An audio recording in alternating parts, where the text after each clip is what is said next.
Si toi aussi tu t'échauffes avec 2 clubs au practice avant d'aller jouer, alors il faut vite que tu arrêtes ça parce que tu n'imagines même pas à quel point c'est préjudiciable pour ton swing. Salut à tous, on se retrouve à GolfMe, premier simulateur de golf en Arabie Saoudite et plus spécifiquement sur le trou numéro 7 de Pebble Beach, parcours de golf je crois qui est un petit peu connu m'a-t-on dit. Alors il est vrai que quand vous échauffez avec 2 clubs, évidemment vous le faites de bonne foi parce que ça apporte un petit peu de poids, un peu de résistance, quelque chose d'un peu différent.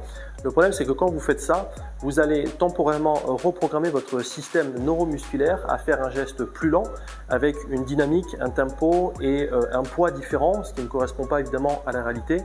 Et petit à petit, vous allez en fait vous retrouver à perdre de la distance sur le parcours et sur un par 4 classique, l'autre vous retrouvez avec drive fair 9, vous allez vous retrouver avec un drive fair 7 ou vous retrouvez court sur les attaques de green, problème que vous connaissez tous je crois. Aujourd'hui vous avez des milliers d'études qui convergent vers le fait que le système neuromusculaire s'adapte à son environnement, donc si vous faites des gestes rapides, vous allez évidemment avoir un mouvement rapide et inversement, si vous vous entraînez à avoir des gestes lents, vous aurez un geste lent de toute façon. La distance, on le sait tous, c'est un élément qui est quand même relativement crucial pour scorer un peu plus bas, il n'y a pas que ça mais c'est important.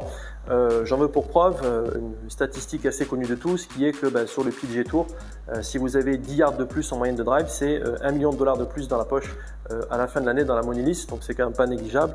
Et chaque année également sur le PGA Tour, vous avez donc la moyenne de drive qui augmente de 1 yard chaque année. Donc si vous regardez sur les 25 dernières années, la moyenne de drive va augmenter de 25 yards, ce qui est quand même énorme, nonobstant évidemment l'évolution du matériel, l'évolution de la physique, etc., etc. Donc avant de vous révéler l'échauffement magique pour gagner des mètres de façon substantielle sur le parcours, j'ai besoin de vous expliquer quand même 2 ou 3 choses. Le corps humain, quand vous effectuez en fait un mouvement, fonctionne par groupe chaîne musculaire, donc qui accélère et qui produit le mouvement, et vous avez donc une autre chaîne de groupe musculaire qu'on appelle les antagonistes qui freinent le mouvement et qui vous empêchent en fait de vous déboîter l'épaule, le coude, etc.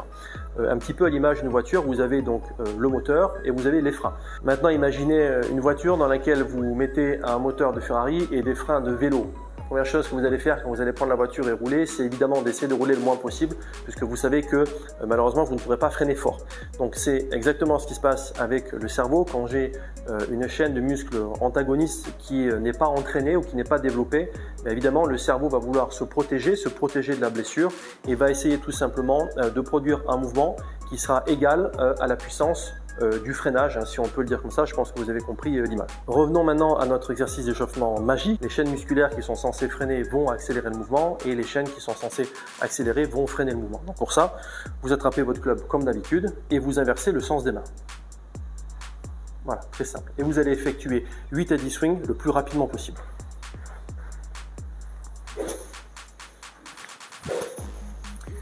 Une fois que vous avez terminé, vous allez prendre le club cette fois en bas du manche, ici, en droitier, normal, et vous allez essayer de faire siffler le manche le plus rapidement possible. Ici, on va entraîner le système neuromusculaire et la fibre musculaire à essayer d'effectuer un geste le plus rapide possible. Donc il faut que le bruit soit le plus fort et le plus aigu possible.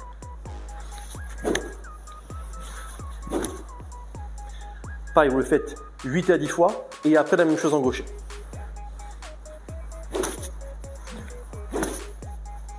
Etc., etc.